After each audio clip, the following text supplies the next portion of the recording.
There are three main regions of the United States: the North, the South, and the West. Although technically not a main region, the East is an auxiliary region, which I will explain more later on. Characteristics of states that make up the Greater North consists of: other than siding with the North during the Civil War, northern states belong in the cool continental climate region of the United States that is influenced by the Great Lakes, and is synonymous with being the agricultural and industrial heartland of the United States, as a large percentage of the North consists of farmland, and the North was the first region to become industrialized, as well as being called Yankees and referring to soda as pop, and pronouncing the word car funny. This is not a cartoon level. Characteristics of states that make up the Greater South consist of a historic cash crop-based economy and reliance on slave labor, as well as belonging in the humid subtropical region of the United States that is influenced by the Gulf of Mexico, as well as having rednecks, hillbillies, country music, iced tea, southern hospitality, and many other unique characteristics. Characteristics of states that make up the Greater West consist of high plains, badlands, and the Rocky Mountains. The West belongs in the arid temperate climate region of the United States, and is synonymous with cowboys, and the Wild West that are glamorized by Hollywood, as well as mountain biking, ranching, and Western music, which is different from country music. Southern accents and Western accents are very often mistaken for each other, as they both sound very similar. However, modern-day Southern accents are almost identical to Western accents. I regret to say the president's hasty calling up of 75,000 volunteers. Maybe he could have done something? I feel like you should take your woman and child and get lost. As well as country and Western music.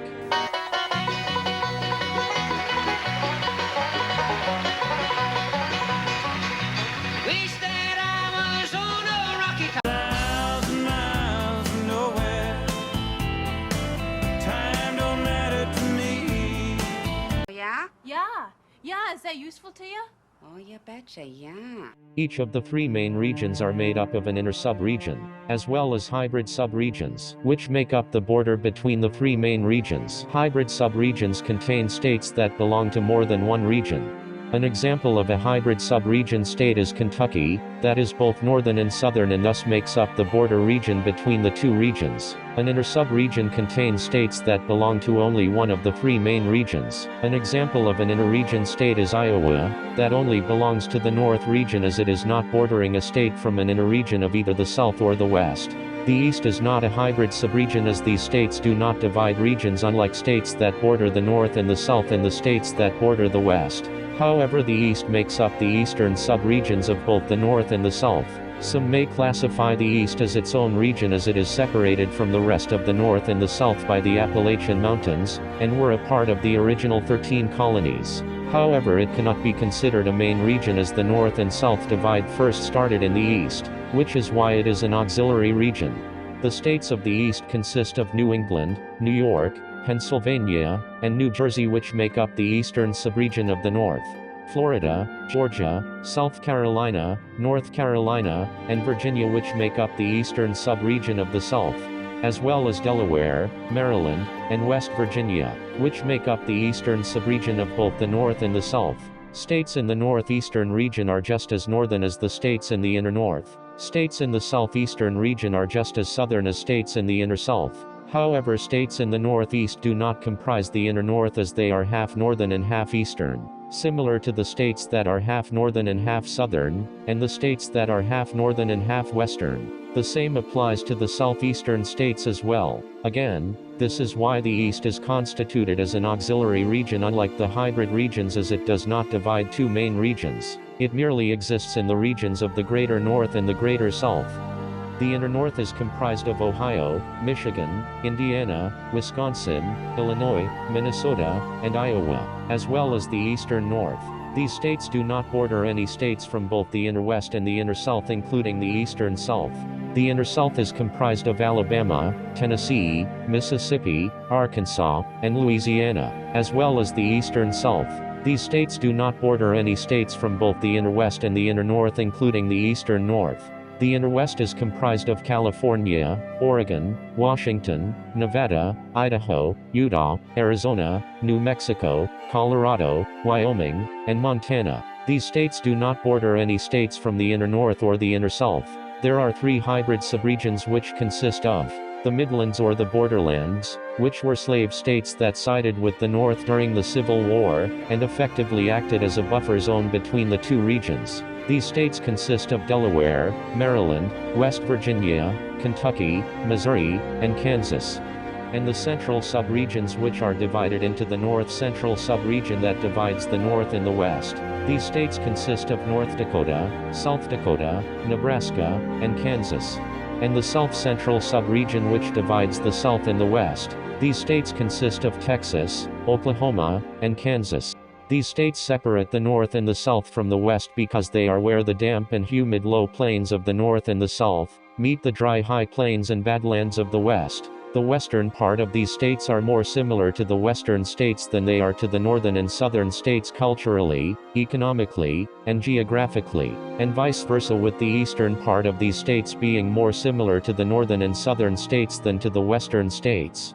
Kansas is the only state that belongs to all 3 of the 3 main regions, which is why the state is gray. The historical significance of Kansas, and the reason why it belongs to all 3 regions, is because of the Kansas-Nebraska Act of 1854, that introduced the idea of popular sovereignty to the western territories, which would allow them to determine whether or not they would allow slavery. Kansas, being close to both the North and the South, was flooded with abolitionists from the North and slavers from the South, who tried to sway the state to being admitted as either a free state or a slave state. Southerners who moved to Texas realized that the dry high plains of West Texas were more suitable for raising cattle than for growing cash crops like tobacco and cotton, which was the sole reason for the existence of slavery and the main source of industry for the South. Like California in 1850, the Western territories would be admitted as free states as they did not rely on slave labor for their main source of industry like the North. This is what prompted the South to secede from the Union, as they knew westward expansion would ultimately threaten the power the South held, and without at least an equilibrium in Congress, the abolition of slavery would be inevitable. Kansas is the only state that has a northern, southern, and western city all in the same state. Topeka, the state's capital, is located in the northeastern part of the state near Lawrence, which was the abolitionist capital during Bleeding Kansas, and is considered to be a northern city. Wichita is located in the southeastern part of the state and has a southern influence due to its general close proximity to the Ozark Mountains of Oklahoma, Arkansas, and Missouri. Dodge City is located in the western high plains of Kansas, and similarly to Deadwood, South Dakota, and Abilene, Texas, is synonymous with cowboys in the Wild West.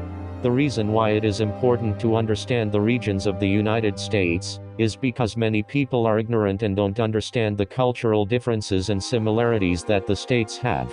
Many people assume that only Texas has cowboys, when in reality, not only does Texas also have rednecks from the eastern part of the state, but there are also 16 other states that have the same cowboy culture as Texas. Many people think that Minnesota and Montana are the same just because they both border Canada, when in reality they are completely different from each other, as Minnesota is more culturally similar to Ohio than Montana, and Montana is more culturally similar to New Mexico than Minnesota, but of course you would never know that unless you have read about the 2 states or actually been there. Foreigners who have never traveled across America typically believe that New York City, Texas, Disneyland, and California are all that America is, and everything else is just a flyover wasteland that is all the same, when in reality this is a great injustice, as the quote-unquote flyover states are the heartland of America, and have distinct geographical and cultural characteristics that are intertwined in American history, as well as define them as being something other than just a so-called flyover state.